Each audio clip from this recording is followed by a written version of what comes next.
బ్రహ్మపుర సామ్రాజ్యపు పొలిమేరల్లో ఆ అరణ్యం దాగి ఉంది. ఆ అడవి చుట్టూ నింగిని తాకే నల్లని కొండలు ఉండేవి.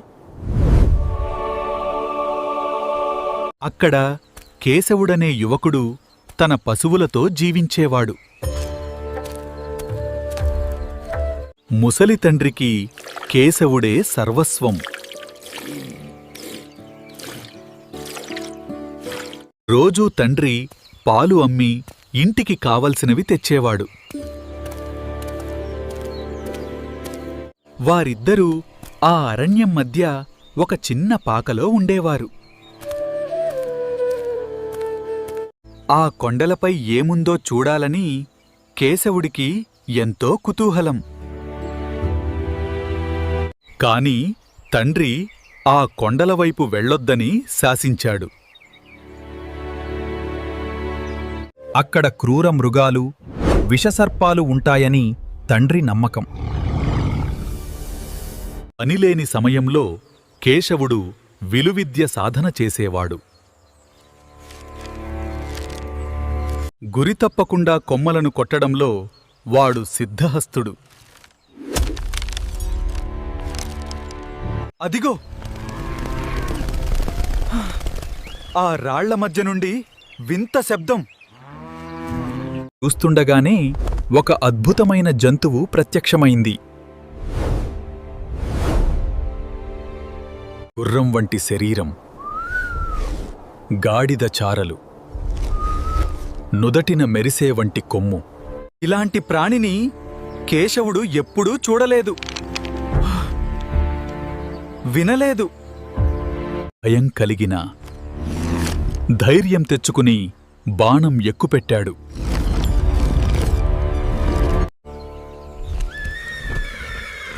ఆ మృగం ఏమాత్రం భయపడకుండా వాడివైపు చూసింది. రివ్వున బాణం దూసుకెళ్ళింది.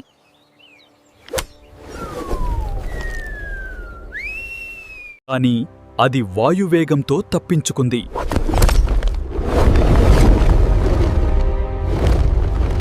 మరుక్షణంలోనే అది వాడి ముందుకు దూకింది.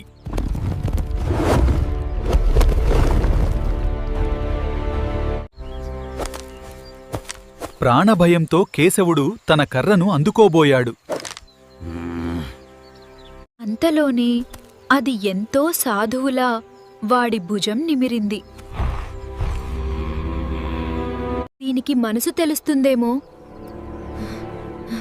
ఇది హాని చేసేలా లేదు. కేశవుడు దాన్ని చెరవగానే అది ఉత్సాహంతో సకిలించింది. వాడికి దానిమీద స్వారీ చెయ్యాలని కోరిక కలిగింది. అది నెమ్మదిగా కొండమార్గం వైపు అడుగులు వేసింది. క్రమంగా దాని వేగం పెరగసాగింది.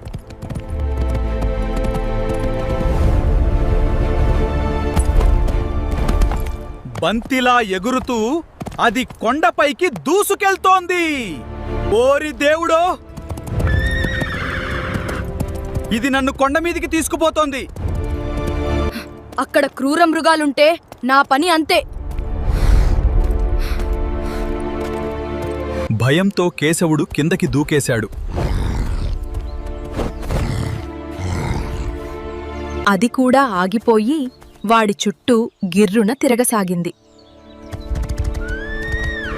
ఏం చెయ్యాలో తెలియక వాడు తన చెట్టు దగ్గరకు వెళ్ళాడు. అది వాడిని వదిలి వెళ్లడం లేదు.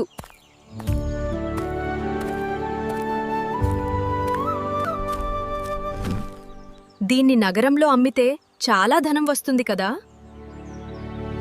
అంతలోనే అది ఆవులతో కలిసి పచ్చగడ్డి మేయసాగింది.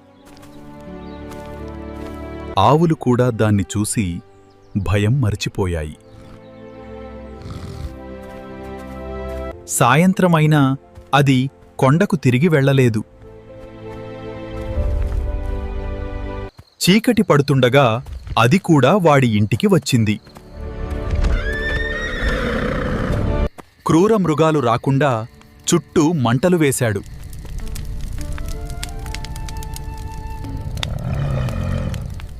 ఈ వింత జంతువు గురించి తండ్రికి చెప్పాలా? కేశవా, లే, ఎంత ప్రమాదం జరిగిందో చూడు. రాత్రి మన మందలోకి ఒక తోడేలు వచ్చింది. తోడేలా? అది వింత జంతువై ఉంటుంది. ముసలితనం వల్ల తండ్రి దాన్ని తోడేలు అనుకున్నాడు. ఒకవేళ అది మాయావి అయ్యి రాత్రి తోడేలుగా మారిందా? నన్ను చూడగానే అది అడవిలోకి పారిపోయింది నాయనా. అది తోడేలు కాదు నాన్నా, ఒక అద్భుతమైన జంతువు. జాగ్రత్త, అది జంతు రూపంలో ఉన్న రక్కసి ఏమో. మర్నాడు కూడా ఆ వింత జంతువు కోసం ఎదురుచూశాడు. మళ్ళీ వచ్చావా? నీ మాటే మర్చిపోయాను. వాడు మళ్లీ తన బాణాలతో సాధన మొదలుపెట్టాడు. ఎవరో వస్తున్నారు.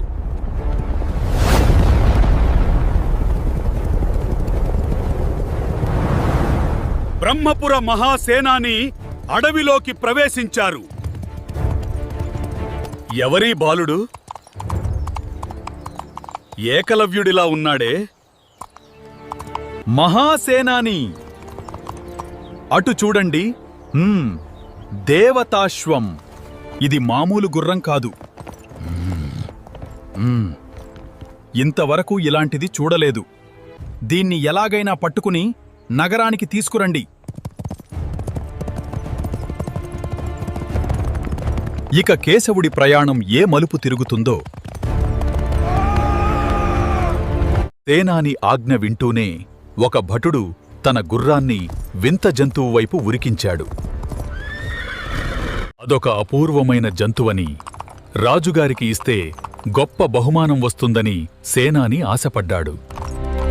ఏరా ఒరే, ఇలాంటి అపూర్వమైన జంతువును ఎక్కడ దొంగిలించావు? రాజ్యంలో దొరికే ఇటువంటి అపూర్వ జంతువులన్నీ రాజుగారివే అన్న శాసనం నీకు తెలియదా? సేనాని బెదిరింపులకు కేశవుడికి కోపం వచ్చినా బయటపడనీయలేదు. అయ్యా, దీన్ని నేనెక్కడా దొంగిలించలేదు. కొండమీద పిల్లగా ఉన్నప్పుడు దొరికింది. నేనే దాన్ని పెంచి పెద్ద చేశాను. ఎప్పుడూ నా ఆలమందల వెంటే ఉంటుంది. నాకు చదువు రాదు, ఈ అరణ్యం దాటి వెళ్ళలేదు. రాజుగారి శాసనం నాకు తెలీదు. బాగా అయితే క్షమించాను. ఒరే, దాని మెడకు తాడు వేసి నగరానికి తీసుకురండి.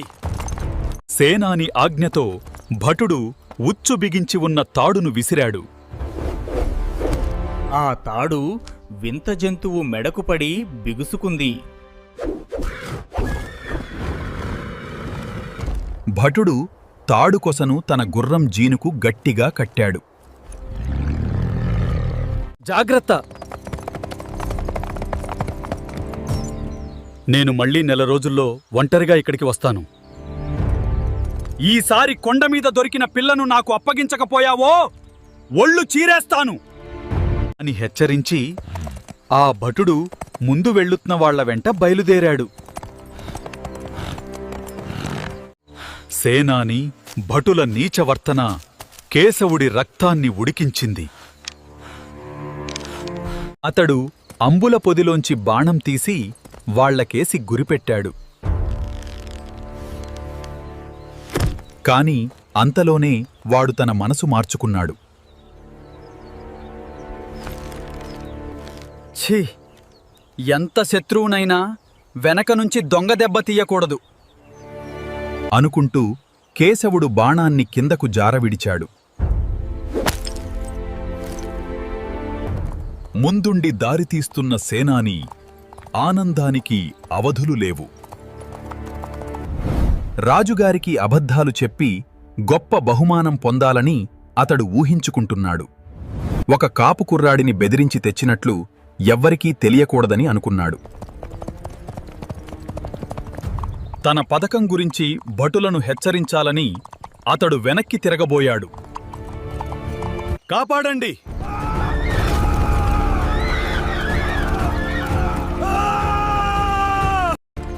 అయ్యా! ఇదేదో రాక్షసి గుర్రం. ఆ వింత జంతువు బంధాలను తెంచుకుంది.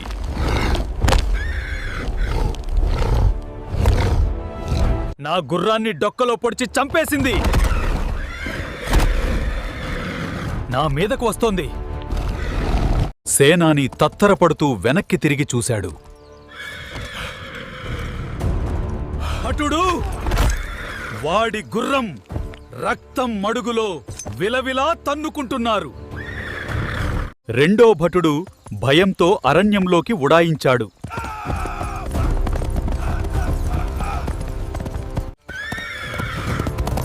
సేనాని నిలువెల్లా వణికిపోతూ గుర్రాన్ని ముందుకు దూకించబోయాడు. కాని ఆ వింత జంతువు ఒక్క ఎగురున ముందుకు వచ్చింది. తన ఒంటి కొమ్ముతో సేనాని గుర్రాన్ని గుండెల్లో పొడిచింది. కిందకు పడుతున్న సేనానిని నేల తాకకముందే వెన్నులో పొడిచింది. రక్షించండి! రక్షించండి! రాక్షసి గుర్రం! రక్షించండి! రక్షించండి! రాక్షసి గుర్రం! ప్రాణాలతో బయటపడిన భటుడు రాజవీధి గుండా అరుస్తూ వెళ్ళాడు. వాడిని చూసిన జనం వాడికి పిచ్చెక్కిందని అనుకున్నారు. మన సేనాని చచ్చాడు! గుర్రం చచ్చింది! ఆ రాక్షసి గుర్రం పీక్కు తింటున్నది! కాపలా భటులు ఈటెలు అడ్డం పెట్టి గుర్రాన్ని ఆపారు. వాణ్ణి బలవంతంగా కిందకు దించారు.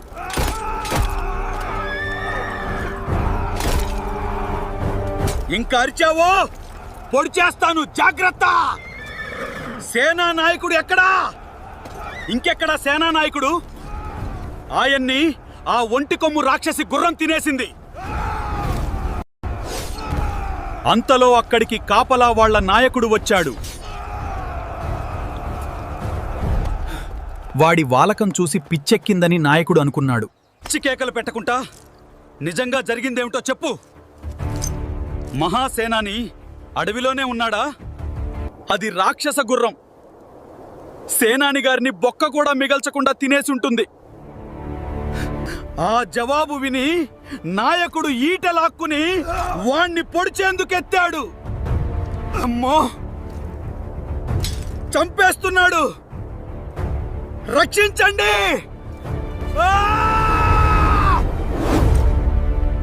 ఎవర్రా ఆ కేకలు పెట్టేది? అయ్యా, వీడికి మతి చెడింది. అడవిలో సేనాని గారిని రాక్షసి గుర్రం చంపిందని అరుస్తున్నాడు. అలాగా, వాణ్ణి నా దగ్గరకు పంపండి.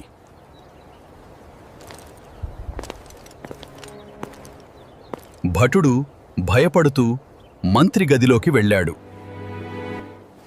భయపడకుండా జరిగిందేమిటో వివరంగా చెప్పు.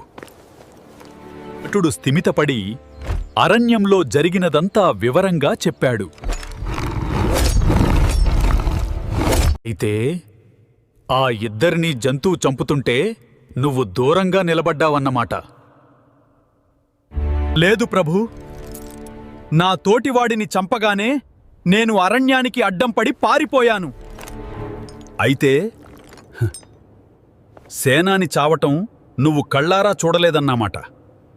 అయ్యా, చూడకపోతేనేం? చచ్చాను, రక్షించండి అని సేనాని గావుకేకలు విన్నాను. అడవిలో నువ్వు పిచ్చిపుచ్చకాయ తిన్నట్టున్నావు. అలాంటి వింత జంతువులు లోకంలో ఉండవు. సేనాని మరణించి ఉంటే దానికి కారణం ఆ జంతువు కాదు, ఆ విలువిద్య నేర్చిన కుర్రాడు కేశవుడే. భటులని పంపి నిజం తెలుసుకుంటాను. వాళ్ళకి దారి చూపవలసిన వాడివి నువ్వే. చిత్తం చిత్తం మహాప్రభూ. మంత్రి ఆజ్ఞతో కాపలా భటుల నాయకుడు అడవికి వెళ్లడానికి సిద్ధమయ్యాడు. ఈలోగా నగరంలో రకరకాల పుకార్లు దావానలంలా వ్యాపించాయి. పాలు అమ్మడానికి వచ్చిన కేశవుడి తండ్రి ఈ పుకార్లన్నీ విన్నాడు. రాత్రి కొడుకు చెప్పిన వింత జంతువు సంగతి అతడికి గుర్తొచ్చింది.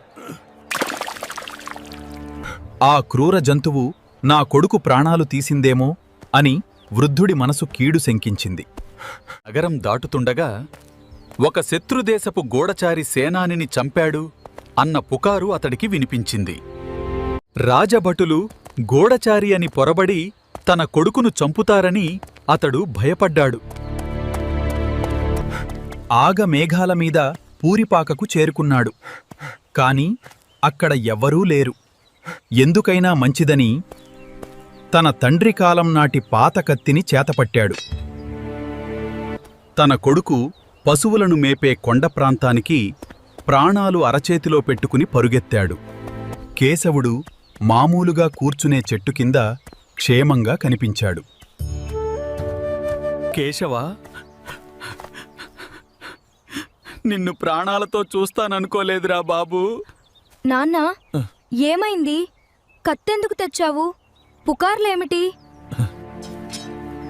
సేనానిని ఒక వింత జంతువు చంపిందని నగరంలో పుకారు దావానలంలా వ్యాపించింది. కాని మారువేషంలో ఉన్న శత్రుదేశపు గూఢచారి చంపాడని కూడా అనుకుంటున్నారు. నగరభటులు నిన్నే గూఢచారి అనుకుని చంపడానికి వస్తున్నారు నాయనా. తండ్రి మాటలు వింటూనే కేశవుడు ఉలిక్కిపడ్డాడు. అయ్యా, ఇప్పుడు అంతా అర్థమైంది. రాత్రి నేను చెప్పిన వింత జంతువు ఇదే. దాని కొమ్ముకేసి చూడు. ఎంత నెత్తురు గడ్డకట్టి ఉందో. తండ్రి అప్పటిదాకా ఆ వింత జంతువును గమనించలేదు. ఇప్పుడు చూసి నివ్వెరపోయాడు. కేశవుడు తండ్రిని దాని దగ్గరకు తీసుకువెళ్ళాడు. చూసావా నెత్తురు? ముఖాన కూడా. ఇక్కడ ఇవి నెత్తురు మరకలు. అయితే నగరంలో పుట్టిన పుకారు అబద్ధం కాదు. అది సేనానాయకుణ్ణి, వెంట ఉన్న భటుణ్ణి పొడిచి చంపింది. రాజభటులు అరణ్యానికి వస్తున్నారు. నువ్వు మారువేషంలో ఉన్న శత్రుదేశపు గూఢాచారివని ఎవరో వార్త వేశారు.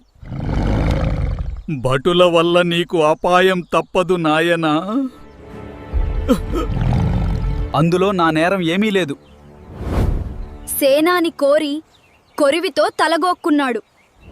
ఈ వింత జంతువును బలవంతంగా మెడకు ఉచ్చువేసి పట్టుకుపోయాడు.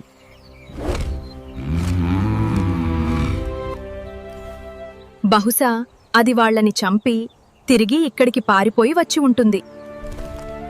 కొమ్ము నుంచి ఓడుతున్న నెత్తురు చూడగానే ఏదో ప్రమాదం జరిగిందనుకున్నాను. సరే, తప్పు ఎవరిదైతేనేం, రాజభటులు వస్తే మనకు ముప్పు తప్పదు. నువ్వు ఎటైనా పారిపో. ఇదిగో కత్తి. నీ తాత చనిపోయినప్పటి నుండి ఇది గోడకు వేలాడుతోంది. ఇది నీ దగ్గర ఉన్న బాణాలు నీ ఆత్మరక్షణకు ఉపయోగిస్తాయి. రాజభటులకు బందీగా చిక్కి అవమానం పాలయ్యే కన్నా ఆత్మరక్షణ చేసుకుంటూ అవసరమైతే ప్రాణాలు వదలటం ఉత్తమం. నీ మాటేమిటి నాన్నా? నేను రాజభటుల కంటపడకుండా దాక్కుంటాను. నా మాటకేం? నా రక్షణ నేను చూసుకోగలను. ఆలమందను అరణ్యం మధ్యకు తరిమేస్తాను. అవి వాళ్ల కంటపడకూడదు. అంతలోనే అరణ్యంలో మనుషులు కదులుతున్న శబ్దం వినిపించింది. ముసలివాడు కొడుకుకేసి అదుర్దాగా చూశాడు. నేను రాజభటుల చేతికి చిక్కకుండా పారిపోవాలంటే దీనిమీద స్వారీ చేయక తప్పదు. నా దగ్గర ఎందుకనో ఇది చాలా సాధువుగా ప్రవర్తిస్తోంది. వింత జంతువు కళ్ళు నిప్పు కణాల్లా మెరిశాయి. పరిగెత్తు! నీ ఇష్టం వచ్చిన చోటికి నన్ను తీసుకుపో! అంటూ కేశవుడు దాని డొక్కల్లో గట్టిగా పొడిచాడు. అది తుఫాను వేగంతో కొండకేసి పరిగెత్తసాగింది. వింత జంతువు వేగానికి కేశవుడు భయపడిపోయాడు. ఎక్కడ పట్టుతప్పి కింద పడితే తునాతునియలైపోతానో అని కంగారుపడ్డాడు. అది పక్షిలా ఒక రాతిమీది నుండి ఇంకొక రాతిమీదికి ఎగురుతోంది. దాదాపు కొండ శిఖరానికి తీసుకుపోసాగింది. ఆ కొండ ప్రదేశమంతా మహాభయంకరంగా ఉంది.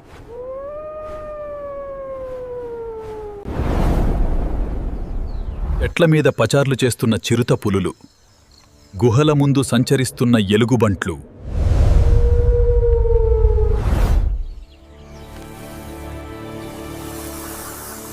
ఈ క్రూర జంతువుల బారిన పడి చచ్చే కన్నా రాజభటులకు చిక్కటమే మేలు కదా.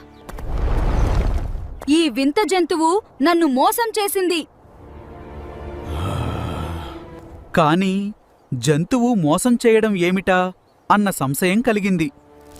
ఎడనరికి చంపినా ఇక్కడ క్రూర మృగాల నుండి తప్పించుకోలేనని ఊరుకున్నాడు. కేశవుడు ఇలా భయపడుతుండగా జంతువు పల్లంలోకి దూకింది. ఎదురుగా ఉన్న గుహ ముందు ఆగి పెద్దగా సకిలించింది. చీకటిగా ఉన్న గుహలో చిన్న కాంతి కనిపించింది.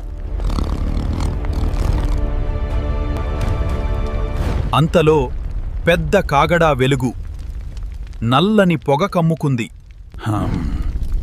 ఔం ఫట్ భట్. ఆ భీకర గొంతు విని కేశవుడు నిలువెల్లా వణికిపోయాడు. మరుక్షణంలో వర నుండి కత్తి దూసి కిందకు దూకాడు. గుహ మళ్లీ ఎప్పటిలా చీకటిమయమైంది. నిశ్శబ్దం ఆవరించింది. గుహలో రాక్షసుడో మాంత్రికుడో ఉన్నాడని వాడు భావించాడు.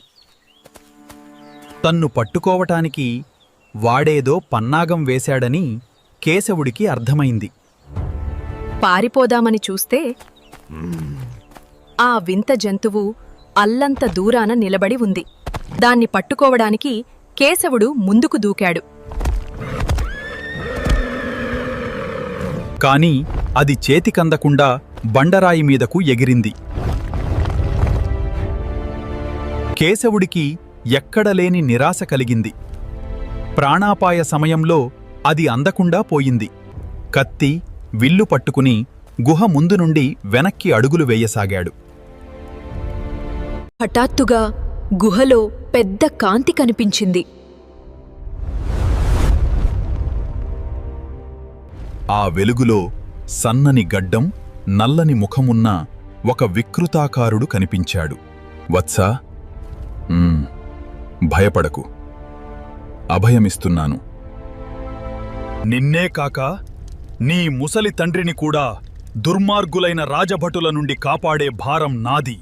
ఆ మాటలకు కేశవుడి శరీరం జలధరించింది. వీడికి నా గురించి ఎలా తెలుసు? ఇంత ప్రేమ కనబరుస్తున్న వీడు నా నుంచి ఏం ఆశిస్తున్నాడో అని అనుమానించాడు. అచ్చా, నా శక్తిని శంకిస్తున్నావా? ఇటురా, గుహలోకి రా.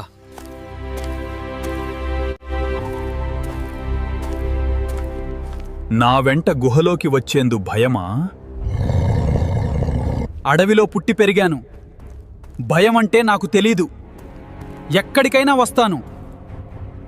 కాని నా గురించి, నా తండ్రి గురించి నీకు ఎలా తెలుసా అన్నదే నా సంశయం.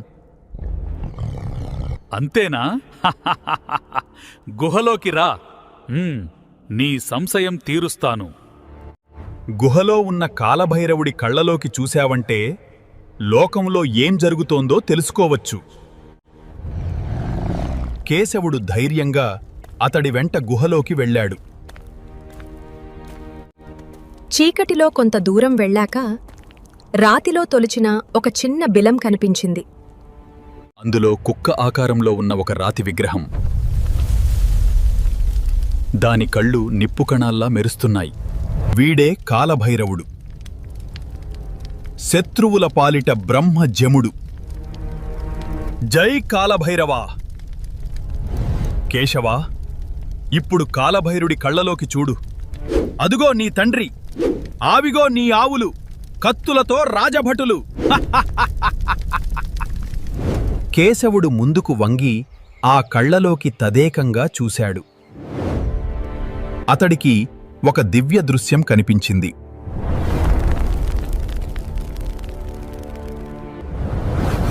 ముసలి తండ్రి ప్రాణభయంతో ఒక చెట్టు కొమ్మల్లో దాక్కుని ఉన్నాడు. ఆవులు అడవిలో చెల్లాచెదురుగా పరిగెత్తుతున్నాయి. వాటిని రాజభటులు కత్తులతో చుట్టుముడుతున్నారు. ఆ దృశ్యం చూడగానే కేశవుడికి ఎక్కడలేని విచారం కలిగింది. అయ్యో, నా తండ్రిని ఆలమందను కాపాడుకోలేని సమయానికి నేనిక్కడ చిక్కుకుపోయానే. దిగులు పడకు కేశవా, నీ తండ్రిని కాపాడే భారం నాది అన్నానుగా అంటూ వికృతాకారుడు గుహ వెలుపలికి వచ్చి పైకి చూస్తూ అరిచాడు. శిష్యా! శిష్యా! ఎక్కడున్నావు? వెంటనే వెళ్ళి ఆ రాజభటులను తరిమికొట్టు! మన కేశవుడి తండ్రిని కాపాడు! కాలభైరవుడి కళ్లలో కేశవుడికి ఇంకో వింత దృశ్యం కనిపించింది. అడవిలో భటుల తలలపైన ఆకాశంలో ఒక భీకర ఆకారం ప్రత్యక్షమైంది. మనిషి తల, గబ్బిలం రెక్కలు ఉన్న ఒక నల్లని పెద్ద రాక్షసుడు. అది భటుల తలలపైన ఎగురుతూ పల్టీలు కొట్టసాగింది. ప్రాణభయంతో కీచూ కీచూమని అరుస్తూ భటులు అడవికి అడ్డంపడి పారిపోయారు. గుర్రాలు బెదిరిపోయి భటులను కింద పడేశాయి.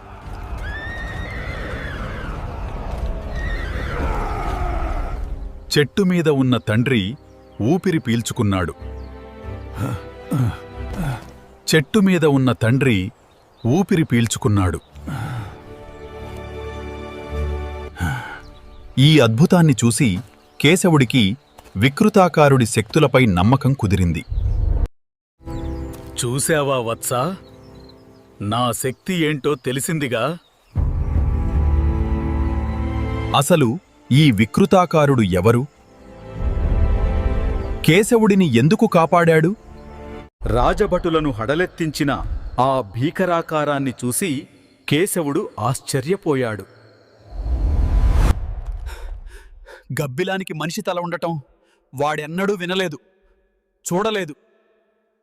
ఇది వాస్తవమా లేక మాంత్రికుడు కల్పించిన మాయాభ్రమ అని వాడికి అనుమానం కలిగింది.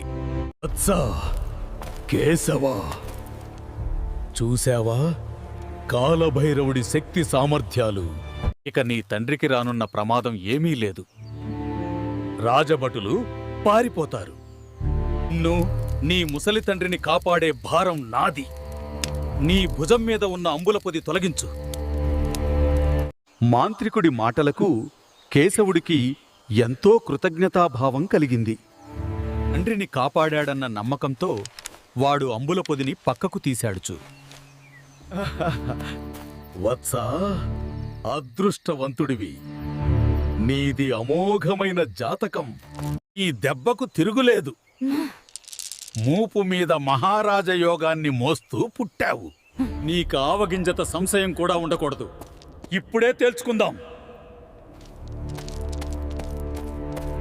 కేశవుడు తన భుజాన్ని ముందుకు వంచి పరీక్షించాడు. అక్కడ ఏ విధమైన పుట్టుమచ్చలు గాని గుర్తులు గాని వాడికి కనిపించలేదు.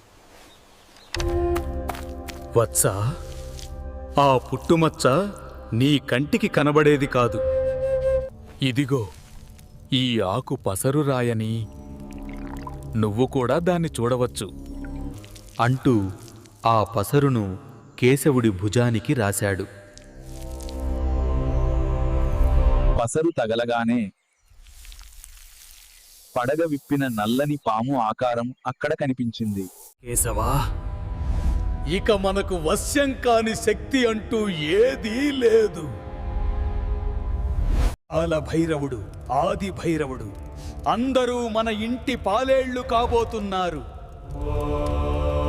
అంటూ పెద్దగా మంత్రం జపిస్తూ ఉపాసనా తన్మయత్వంలో కళ్ళు మూశాడు.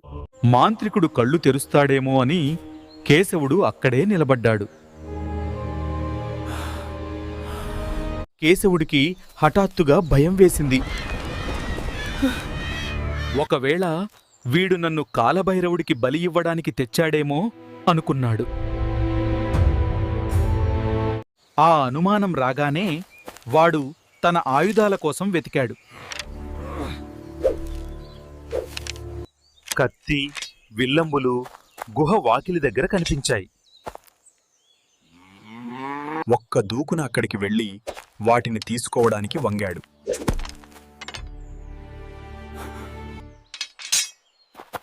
ఆగు కేశవా, తొందరపడకు. ఎదురుగా దాదాపు 25 వయసున్న ఒక యువకుడు నిలబడి ఉన్నాడు. నువ్వెవరివి? ఇక్కడికి ఎలా వచ్చావు? నేను బ్రహ్మదండి మాంత్రికుడి శిష్యుణ్ణి. నేను ఎక్కడి నుంచి రాలేదు, ఇక్కడే ఉంటాను. ఎవరు బ్రహ్మదండి మాంత్రికుడు? ఓయ్ అమాయకుడా, ఆ మాత్రం అర్థం కాలేదా? ఆకాశం నుంచి పడ్డట్టు నువ్వు కనబడేసరికి భయపడ్డాను సుమా. భయపడటం కొంచెం పక్కన పెట్టు. లేకపోతే రానున్న ప్రమాదాన్ని ఎలా ఎదుర్కొంటావు? ఏమిటి రానున్న ప్రమాదం? అప్పుడే వాడికి తనను ఇక్కడికి తెచ్చిన వింత జంతువు గుర్తుకొచ్చింది. దేనికోసం చూస్తున్నావు?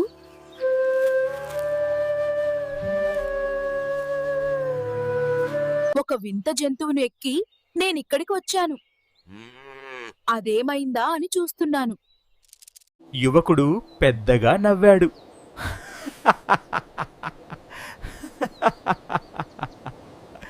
ఆ వింత జంతువును నేనే. నా పేరు జయమల్లు. నా వల్లే నువ్వు ఈ ప్రమాదంలో పడ్డావు కనుక నిన్ను కాపాడటానికి ప్రయత్నిస్తాను. అతడికిప్పుడు భక్తిమైకం కమ్మింది. మనం ఏమనుకున్నా వాడికి వినపడదు. ఎవడి నుంచి ప్రమాదం? వీడి నుంచే. అయితే నేను పారిపోతాను. నన్ను ఆపేదెవరు? బ్రహ్మదండి చేతిలో పడ్డవాడు తప్పించుకోలేడు.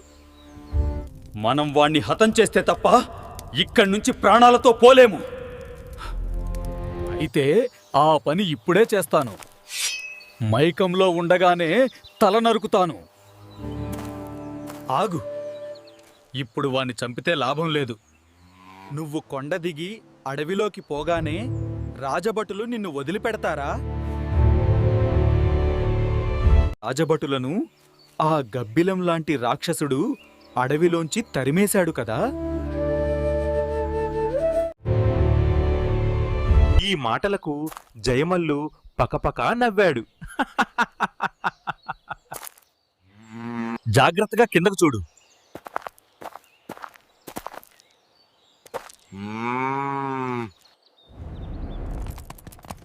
ఎంతమంది రాజభటులు నీ కోసం అడవిని గాలిస్తున్నారో చూడు. గుర్రాల మీద కాలినడకన రాజభటులు పొదలు వెతుకుతున్నారు. అయితే ఇందాక కాలభైరవుడి కళ్ళలో నాకు కనిపించిందంతా ఒట్టిమాయా? కాక మరేమిటి, నన్ను వింత మృగంగా మార్చి నీ దగ్గరకు పంపిందే వాడు. నిన్ను చిక్కుల్లో పడేలా చేసి ఈ కొండ మీదకు రప్పించుకున్నాడు. నీ కుడి భుజం మీద ఉన్న పడగ విప్పిన సర్పం మచ్చ వాణ్ణి ఆనందంతో పిచ్చోని చేసింది. నీ ద్వారా మాత్రమే వాడు అపూర్వ శక్తులను కైవసం చేసుకోగలడు. ఏమిటా శక్తులు? నాకెలాంటి పరీక్ష పెట్టబోతున్నాడు? కేశవా, ఈనాటి నుంచి మనం స్నేహితులం. ఇద్దరం ఐకమై కలిసికట్టుగా ఉంటే వాడు మనల్నేమీ చెయ్యలేడు. అంతేకాదు, వాడు పొందాలనుకున్న శక్తులు మనమే సంపాదించవచ్చు. నిన్ను వాడు ఏ విధంగా ఉపయోగించుకోవాలని చూస్తున్నాడంటే, జయమల్లు మాట పూర్తి కాకముందే కొండలో పెద్ద ఉరుములాంటి ధ్వని పుట్టింది.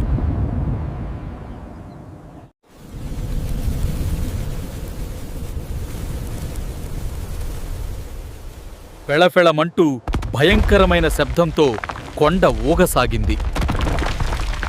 పెద్ద పెద్ద కొండరాళ్ళు పల్లంలోకి జారసాగాయి. కేశవుడు, జయమల్లు తామున్న చోటు నుంచి దూరంగా పరుగెత్తారు.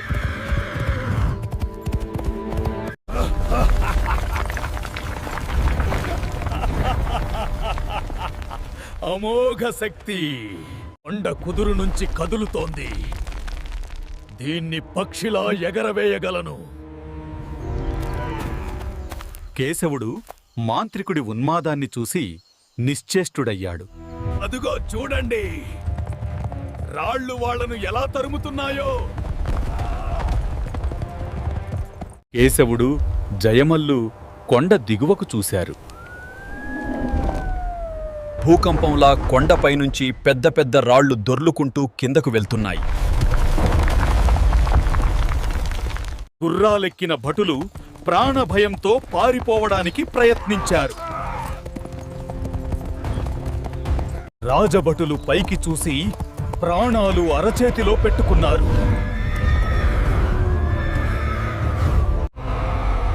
గుర్రాలెక్కిన భటులు ప్రాణభయంతో పారిపోవడానికి ప్రయత్నించారు. రాళ్ల దాటికి చెట్లు విరిగి పడుతున్నాయి.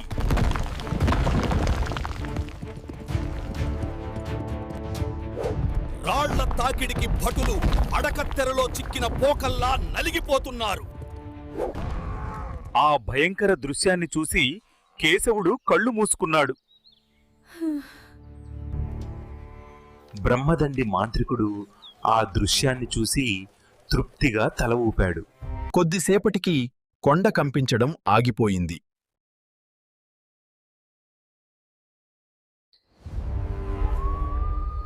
మాంత్రికుడి నిజమైన బలం చూసి కేశవుడికి వణుకు పుట్టింది. బ్రహ్మదండి కేశవుడి వైపు పరీక్షగా చూశాడు. శిష్య శిష్య. జయమల్లు వెంటనే చేతులు కట్టుకుని వినయంగా నిలబడ్డాడు. నా కేశవుడిని మన మచ్చల సింహాన్ని పేర్కొన్నారు. గుహ ముందున్న విరుగుల కొలనులో స్నానం చేయించి తీసుకురా. సూర్యుడు కొండల వెనుక అస్తమిస్తున్నాడు. సూర్యాస్తమయం తర్వాత మనందరం చెయ్యవలసిన ముఖ్యమైన పనులు చాలా ఉన్నాయి అంటూ మాంత్రికుడు అట్టహాసం చేస్తూ గుహలోకి వెళ్ళాడు. వాడు వెళ్ళగానే జయమల్లు కేశవుడి వైపు ఆదుర్దాగా చూశాడు. సూర్యాస్తమయం తరువాత ఏం జరగబోతోందో అని కేశవుడు కలవరపడ్డాడు. మన పథకం ప్రకారం ముందుకు వెళ్దామని జయమల్లు సైగ చేశాడు. ఇద్దరూ కలిసి విరుగుల కొలను వైపు అడుగులు వేశారు. చీకటి పడుతున్న కొద్దీ ఆ కొలను నీరు వింతగా మెరుస్తోంది. ఆ నీటిలో కేశవుడికి తన భుజం మీది సర్పం ప్రతిబింబం కనిపించింది. అసలు ఆ మాంత్రికుడి అసలు ఉద్దేశం ఏమిటి? ఈ ఇద్దరు మిత్రులు ఆ రాక్షస మాంత్రికుడిని ఎదిరించి ప్రాణాలతో బయటపడతారా?